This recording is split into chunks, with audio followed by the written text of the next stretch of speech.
गर्मी का जोर टूट गया। महकमा मौसमियात ने रोजेदारों को खुशखबरी सुना दी।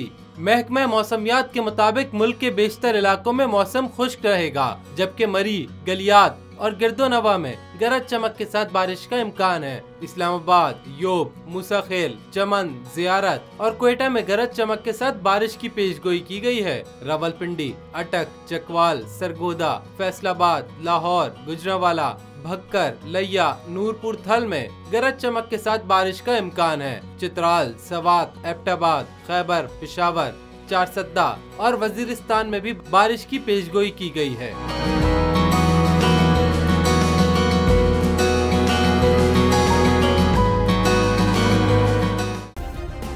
सब्सक्राइब करें और बेल दबाएं ताकि कोई खबर रह न जाए।